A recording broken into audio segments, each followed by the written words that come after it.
everyone, my name is Miranda and today I am here to review A Study in Charlotte by Brittany Cavallro, I think is how you say it, but I could probably be wrong. And this is a modern day retelling of the descendants of Sherlock Holmes, and I have been wanting to read this book pretty much since I found out it was going to be written. I mean, the cover is super gorgeous. I absolutely love it. It's got all the elements of like a British boarding school, even though it's set in America. And like I said, this book tells the tale of Watson and Holmes. I'm not too familiar with the whole Sherlock Holmes mythology. I haven't read any of the books, seen any of the movies. The only thing I've seen of Sherlock Holmes is actually the Christmas episode of the TV show with Benedict Cumberbatch, because my friends took me and I was like, sure, I want popcorn. And oddly enough, the Wishbone episode of Sherlock Holmes. So I don't know the whole mythology, but in this world, Sherlock Holmes and Watson were real people, and the books written about Sherlock Holmes were written by Watson himself. And this book is set in modern time and tells the story of two of their descendants, Charlotte Holmes, who is a descendant of Sherlock, and Jamie Watson, who is a descendant of Watson, and they each kind of play their parts. I mean, you know when you read a Sherlock and Holmes book what Sherlock is going to act like, and you know what Watson is going to look like. And for the most part, they stick to those caricatures. Charlotte is a very, very brilliant girl, but she's also kind of a sociopath. I feel like that's such a terrible thing to say, but that's what Sherlock is, right? She's not the best with people.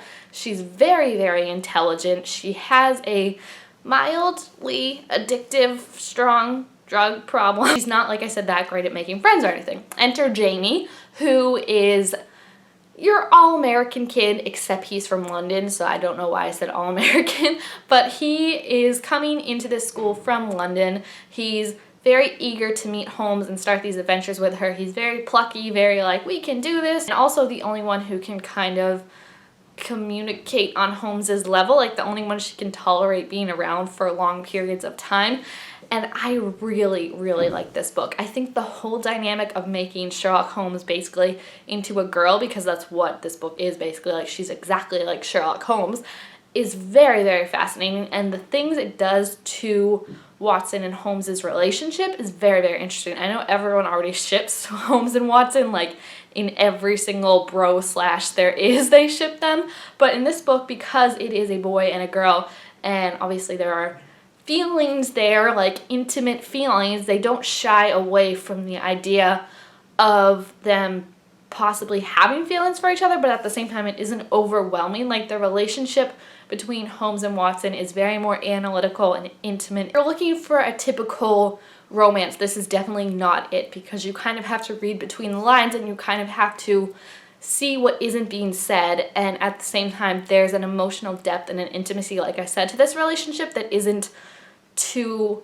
pronounced or anything, but it's still there, and it makes the dynamic of Watson and Holmes very interesting by making them opposite members of genders and by making them best friends, but by making it's just very cool, the whole element to it. And for the most part, I absolutely love this book. I think the setting was amazing. The whole story is about when Watson shows up at the boarding school that Holmes is at. It's his first semester there, and after he gets into a fight with this boy who insults Holmes, the boy turns up dead, and Holmes and Watson are quickly framed for the murder, and the whole story is about them trying to figure out who is framing them. I really liked the story. It had a very British-y feel to it, even though it was set in America, but your two main characters are British, so of course it's going to feel very British. The whole story is from Watson's point of view, which is really, really cool because it makes it feel like an authentic Sherlock Holmes novel. But also I really like the fact that the novel plays with the idea that because it's from Watson's point of view, there is a bias in it. They make sure to point that out towards the end, and as well as like we're going through it, that everything that's happening there is a bias because Watson is invested in this. The only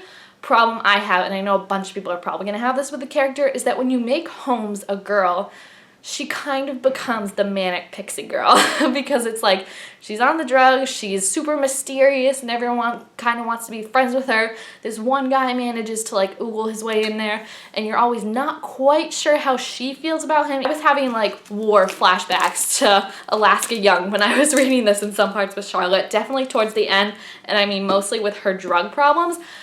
Definitely thinking of Alaska Young, and she is one of my least favorite characters ever, so it was not a pleasant comparison, and it's definitely going to irritate some people because it irritated me, but you just have to remember that that's kind of who Holmes is.